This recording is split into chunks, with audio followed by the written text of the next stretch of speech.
Dr. Mark Zuckerberg.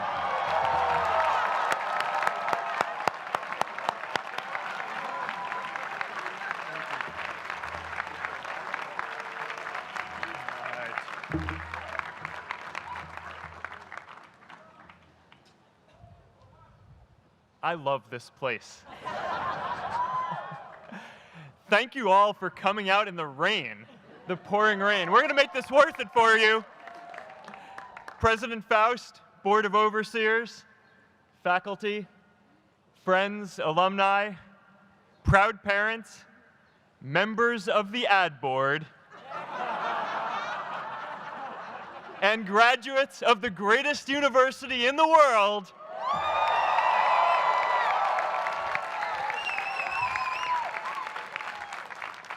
I am honored to be here with you today because, let's face it, you accomplished something I never could. If I get through this speech today, it'll be the first time I actually finish something here at Harvard. Class of 2017, congratulations.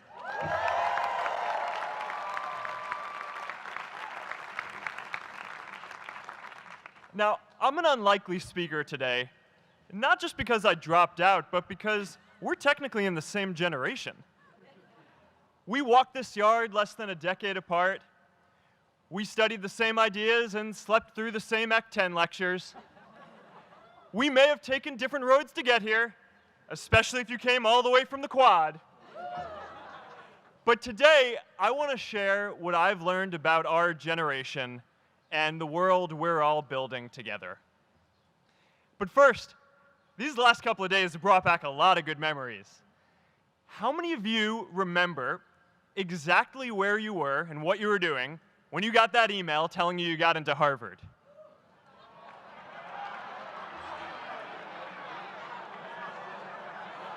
I was playing the video game Civilization, and I ran downstairs and got my dad, and for some reason, his first reaction was to video me opening the email. That could have been a really, really sad video. But I swear, getting into Harvard is the thing my parents are most proud of me for. My mom is nodding. You all know what I'm talking about. Look, guys, it's tough to beat this. You'll see when you get out there. How many of you remember your first lecture here at Harvard? Mine was Computer Science 121 with the incredible Harry Lewis. Harry. I was running late for class, so I threw on a t-shirt, and I didn't realize until afterwards that I put it on inside out and backwards, and my tag was sticking out the front. I couldn't figure out why no one in class would talk to me. Except for this one guy, KX Jin. He just went with it. We started doing our problem sets together, and now he runs a big part of Facebook. And that, class of 2017, is why you should be nice to people.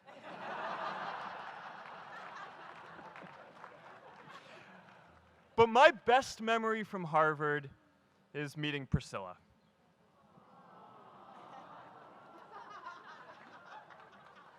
I had just launched this prank website, FaceMash. And the ad board wanted to see me. Everyone thought I was going to get kicked out. My parents drove up here to help me pack my stuff. My friends threw me a going-away party. Who does that? As luck would have it, Priscilla was at that party with her friends, and we met in line for the bathroom in the Foho Bell Tower, and in what must be one of the all-time most romantic lines, I turned to her and said, "I'm getting kicked out in 3 days, so we need to go on a date quickly." Actually, any of you graduating today can use that line. "I'm getting kicked out today. We need to go on a date fast." I didn't end up getting kicked out. I did that to myself. Priscilla and I started dating, and, you know, that movie made it seem like FaceMash was so important to starting Facebook. It wasn't. But without FaceMash, I never would have met Priscilla. And Priscilla's the most important person in my life. So you could still say it was the most important thing I built in my time here.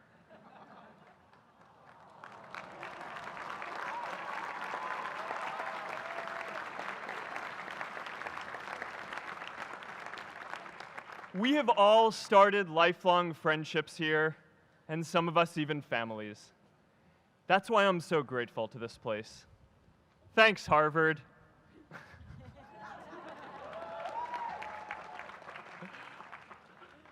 Today, I want to talk about purpose. But I'm not here to give you the standard commencement about finding your purpose. We're millennials. We try to do that instinctively. Instead, I'm here to tell you that finding your purpose isn't enough. The challenge for our generation is to create a world where everyone has a sense of purpose. One of my favorite stories is when JFK went to go visit the NASA Space Center, and he saw a janitor holding a broom, and he asked him what he was doing, and the janitor replied, "Mr. President, I'm helping put a man on the moon." Purpose is that feeling that you are a part of something bigger than yourself, that you are needed, and that you have something better ahead to work for. Purpose is what creates true happiness. And you are graduating at a time when this is especially important. When our parents graduated, that sense of purpose reliably came from your job, your church, your community. But today, technology and automation are eliminating many jobs. Membership in a lot of communities has been declining, and a lot of people are feeling disconnected and depressed and are trying to fill a void in their lives. As I've traveled around, I've sat with children in juvenile detention and opioid addicts who've told me that maybe their lives would have turned out differently if they just had something to do, an after-school program or somewhere to go. I've met factory workers who know their old jobs aren't coming back and are just trying to find their path ahead. For our society to keep moving forward, we have a generational challenge to not only create new jobs, but create a renewed sense of purpose. I remember that night I launched Facebook from that little dorm in Kirkland House. I went to Noakes with my friend KX, and I remember telling him clearly that I was excited to help connect the Harvard community, but one day someone would connect the whole world. The thing is, it never even occurred to me that that someone might be us. We were just college kids. We didn't know anything about that. There were all these great big technology companies with all these resources, and I just assumed one of them would do it. But this idea was so clear to us that all people want to connect. So we just kept working on it, day after day after day. And I know that a lot of you are going to have your own stories just like this. A change in the world that seems so clear that you are sure someone else is going to do it. But they're not. You will. But it's not enough to have that purpose yourself. You also have to create a sense of purpose for others. And I found that out the hard way. You see, my hope was never to build a company. I wanted to have an impact. And as all these people started joining us, I just assumed that that's what they wanted to do too. So I never took the time to explain what it was that I hoped we'd build. A couple years in, some big companies wanted to buy us. I didn't want to sell. I wanted to see if we could connect more people. And we were building the first version of Newsfeed at the time, and I thought, if we could just launch this, it could change how we all learn about the world. Nearly everyone else wanted to sell. Without a sense of higher purpose, this was their startup dream come true, and it tore our company apart. After one particularly tense argument, one of my close advisors told me if I didn't agree to sell the company right now, I would regret that decision for the rest of my life. Relationships were so frayed that within a year or so, every single person on our management team was gone. That was my hardest time leading Facebook. I believed in what we were doing, but I felt alone. And worse, it was my fault. I wondered if I was just wrong, an imposter, a 22-year-old kid who had no idea how things actually worked. Now, years later, I understand that is how things work when there's no sense of higher purpose. So it's up to all of us to create it so we can all keep moving forward together. And today, I want to talk about 3 ways that we can create a world where everyone has a sense of purpose. By taking on big, meaningful projects together. By redefining equality so everyone has the freedom to pursue their purpose. And by building community all across the world. So first, let's take on big, meaningful projects. Our generation is going to have to deal with tens of millions of jobs replaced by automation like self-driving cars and trucks. But we have the potential to do so much more than that. Every generation has its defining works. More than 300,000 people worked to put that man on the moon, including that janitor. Millions of volunteers immunized children around the world against polio, and millions of more people built the Hoover Dam and other great projects. And now it's our generation's turn to do great things. Now I know, maybe you're thinking, I don't know how to build a dam. I don't know how to get 1 million people involved in anything. Well, let me tell you a secret. No one does when they begin. Ideas don't come out fully formed. They only become clear as you work on them. You just have to get started. If I had to know everything about connecting people before I got started, I never would have built Facebook. Movies and pop culture just get this all wrong.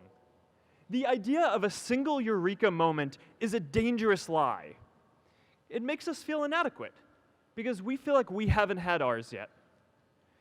And it prevents people with seeds of good ideas from ever getting started in the first place. Oh, and you know what else movies get wrong about innovation? No one writes math formulas on glass, okay? All right? That's not a thing, okay?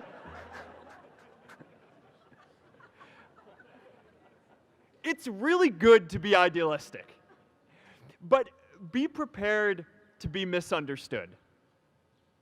Anyone working on a big vision is going to get called crazy, even if you end up right.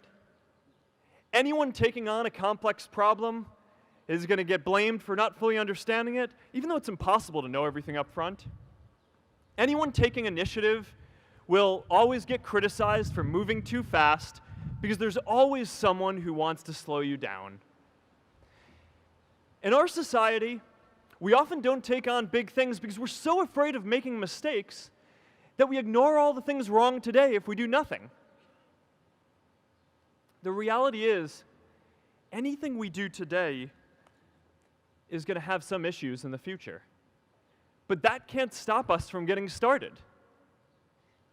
So what are we waiting for? It is time for our generation-defining great works. How about stopping climate change before we destroy the planet and getting millions of people involved, manufacturing and installing solar panels? How about curing all diseases and getting people involved by asking volunteers to share their health data, track their health data, and share their genomes? You know, today, our society spends more than 50 times as much treating people who are sick as we invest in finding cures so people don't get sick in the first place. It makes no sense. We can fix this. How about modernizing democracy so everyone can vote online? And how about personalizing education so everyone can learn? These achievements are all within our reach. Let's do them all in a way that gives everyone in our society a role. Let's do big things, not just to create progress, but to create purpose.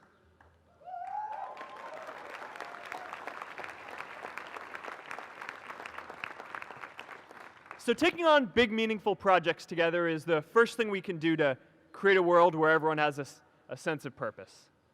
The second is redefining our idea of equality so everyone has the freedom to pursue their purpose.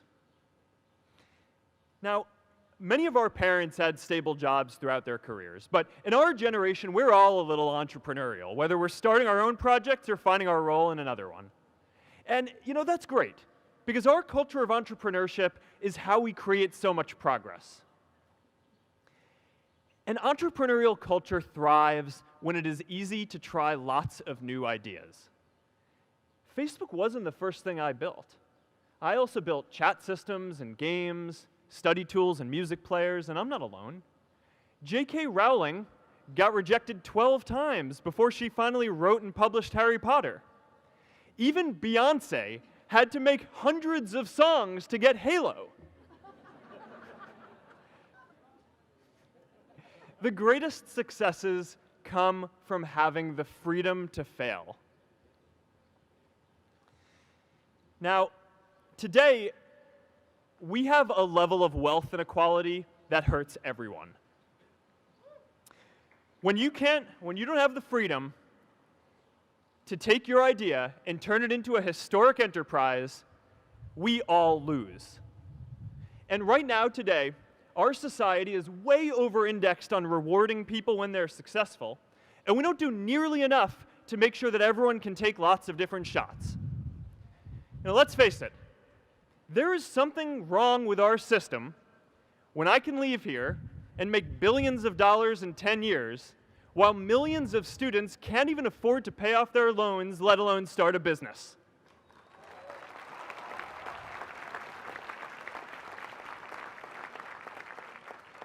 Look, I know a lot of entrepreneurs, and I don't know a single person who gave up on starting a business because they were worried they might not make enough money. But I know too many people who haven't had the chance to pursue their dreams because they didn't have a cushion to fall back on if they failed.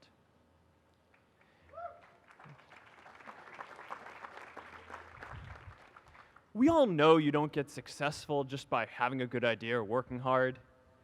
You get successful by being lucky too. If I had to support my family growing up instead of having the time to learn how to code, if I didn't know that I was going to be fine if Facebook didn't work out, then I wouldn't be standing up here today. And if we're honest, we all know how much luck we've had to get to this point in our lives. Every generation expands its definition of equality. Previous generations fought for the vote and civil rights. They had the New Deal and Great Society. And now it's time for our generation to define a new social contract.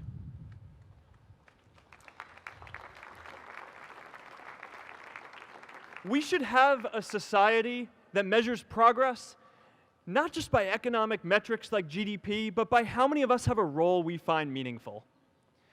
We should explore ideas like universal basic income to make sure that everyone has a cushion to try new ideas. We're all going to change jobs and roles many times, so we need affordable childcare to get to work and healthcare that's not tied to just one employer. And we're all going to make mistakes. So we need a society that's less focused on locking us up and stigmatizing us when we do. And as our technology keeps on evolving, we need a society that is more focused on providing continuous education through our lives.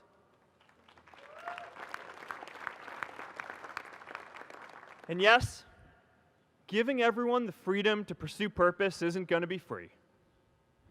People like me should pay for it. And a lot of you are going to do really well, and you should too.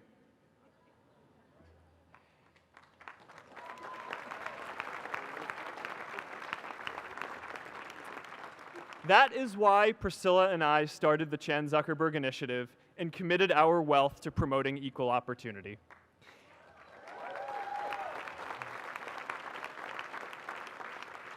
These are the values of our whole generation. It was never a question of if we were going to do this. The only question was when. Millennials are already one of the most charitable generations in history.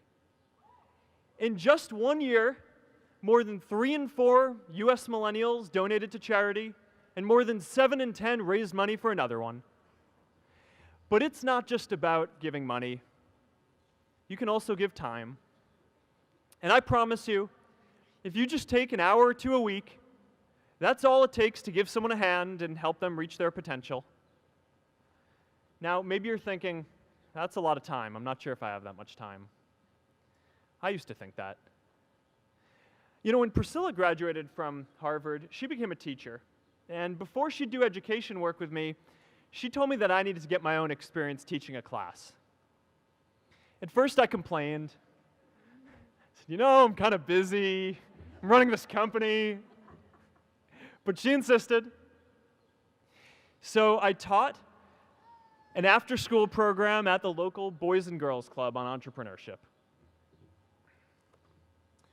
I taught those kids lessons on product development and marketing, and they taught me what it was like growing up feeling targeted for your race, and what it's like having a family member in prison. I shared stories of my time in school, and they shared their hope that one day they would get to go to college too. For 5 years, I've had dinner with those students every month.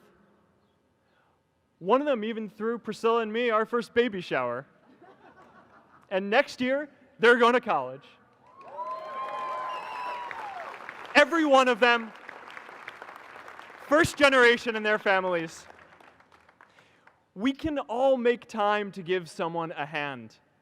Let's give everyone the freedom to pursue purpose, not just because it's the right thing to do, but because when more people can turn their dreams into something great, we are all better for it.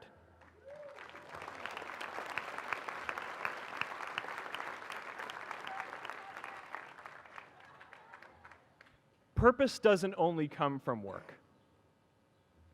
The third way we can create a sense of purpose for everyone is by building community. And in our generation, when we say purpose for everyone, we mean everyone in the world. Now, quick show of hands. How many of you here are from another country? All right, now keep your hands up. How many of you are friends with one of these folks? Now we're talking. See, we have grown up connected. In a recent survey of millennials around the world, asking what most defines our identity, the most popular answer wasn't nationality, ethnicity, or religion. It was citizen of the world. That's a big deal. Every generation expands the circle of people we consider one of us. And in our generation, that now includes the whole world. We understand that the great arc of human history bends towards people coming together in ever greater numbers, from tribes to cities to nations, to achieve things that we could not on our own. We get that our greatest opportunities are now global. We can be the generation that ends poverty, that ends disease. And we get that our greatest challenges need global responses too. No country can fight climate change alone or prevent pandemics. Progress now requires coming together, not just as cities or nations, but also as a global community. But we live in an unstable time. There are people left behind by globalization across the whole world. And it's tough to care about people in other places when we don't first feel good about our lives here at home. There's pressure to turn inwards. This is the struggle of our time. The forces of freedom, openness, and global community against the forces of authoritarianism, isolationism, and nationalism. Forces for the flow of knowledge, trade, and immigration against those who would slow them down. This is not a battle of nations. It is a battle of ideas. There are people in every country for more global connection, and there are good people against it. And this isn't going to be decided at the UN either. It's going to happen at the local level when enough of us feel a sense of purpose and stability in our own lives that we can start to open up and care about everyone else too. And the best way to do that is to start building local communities right now.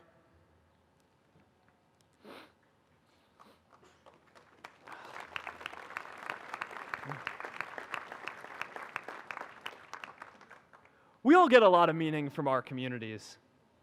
Who here's from Elliott House? How about Lowell? I know you guys found community because you literally live right on top of each other. And Mather? I'll just leave that there. Whether our communities are houses or sports teams, churches or a cappella groups, they give us that sense that we are a part of something bigger, that we are not alone. They give us the strength to expand our horizons. And that's why it's so striking that over the past few decades, membership in all kinds of communities has declined by as much as 1/4. That's a lot of people who now need to find a sense of purpose somewhere else. But I know that we can rebuild these communities and start new ones because many of you already are.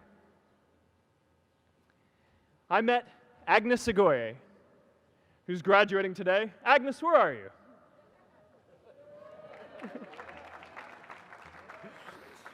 Agnes spent her childhood navigating conflict zones with human trafficking in Uganda, and now she's trained thousands of law enforcement officials to keep communities safe.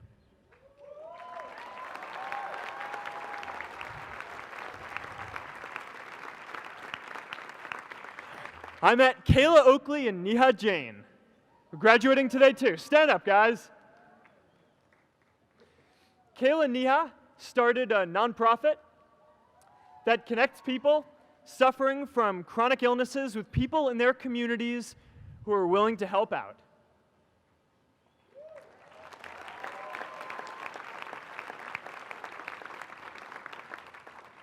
And I met David Razu Aznar, who's graduating from the Kennedy School today. David, stand up. David is a former city councilor who fought to make Mexico City the first Latin American city to pass marriage equality, even before San Francisco.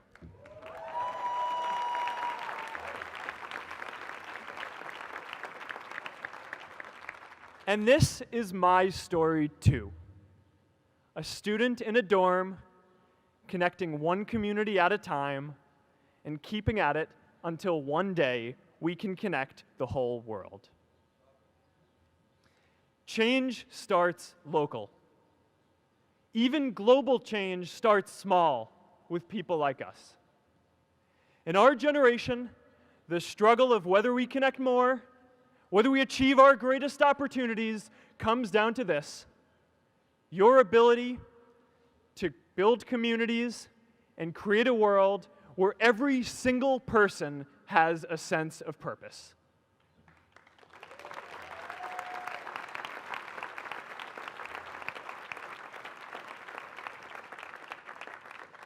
Class of 2017, you are graduating into a world that needs purpose. And it's up to you to create it. Now, maybe you're asking yourself, can I really do this? Well, remember when I told you about that class I taught at the Boys and Girls Club? One day after class, I was talking to my students about going to college, and one of my top students raised his hand and said that he wasn't sure he could go to college because he's undocumented. He wasn't sure if they'd take him. Last year, I took him out to breakfast for his birthday, and I wanted to get him a gift, so I asked him what he wanted, and he just started talking about struggles that he saw other students in his class facing, and finally said, you know, I'd really just like a book on social justice. I was blown away. Here is a young guy who has every reason to be cynical. He wasn't sure if the country he calls home, the only one he's known, was going to deny him his dream of going to college. But he wasn't feeling sorry for himself. He wasn't even thinking of himself. He has a greater sense of purpose, and he's going to bring people along with him. It says something about our situation today that I can't even say his name because I don't want to put him at risk. But if a high school senior who doesn't know what the future holds for him can do his part to move the world forward, then we owe it to the world to do our part too.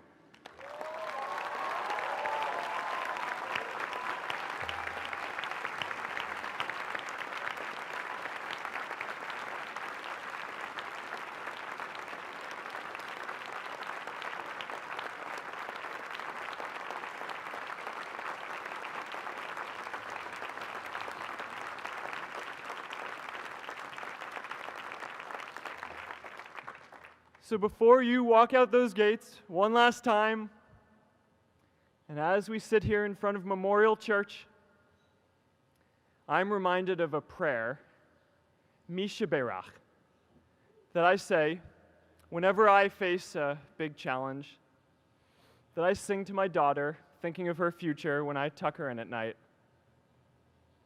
And it goes, "May the source of strength, who's blessed the ones before us, help us find the courage to make our lives a blessing." I hope you find the courage to make your life a blessing. Congratulations, class of 2017. Good luck out there.